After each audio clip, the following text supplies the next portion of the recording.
Why does Abiding Presence need a mental health team? You've probably heard statistics like the one I heard recently, which is 1 in 5 adults in any given year experiences a mental problem or a mental illness. I started looking at my family when I heard that. I have 34 cousins, and I know the suffering that some of them went through, and I can guess at a lot more. In my family, it wasn't talked about. Mental and physical health both are something that we take for granted until there is a problem. I was diagnosed with breast cancer a couple years ago, and I spent most of 2015 receiving treatments for that. And I thought I could hide it, stay at home, and stay at home when I needed to, just go for the treatments and buy a wig. That lasted about 2 weeks.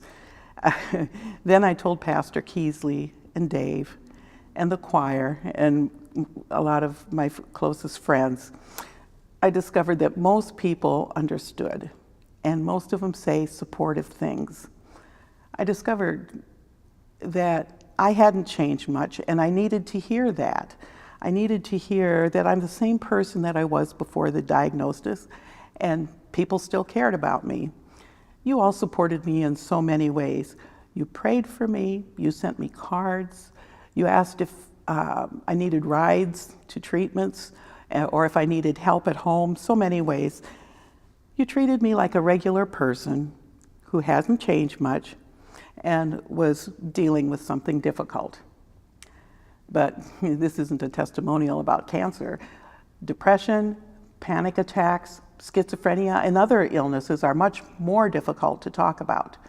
Those who have these illnesses need to be able to acknowledge, like I did, what is going on, if they need to acknowledge that. We know that God will be by our side in these struggles, but let's not forget that God's work uses our hands.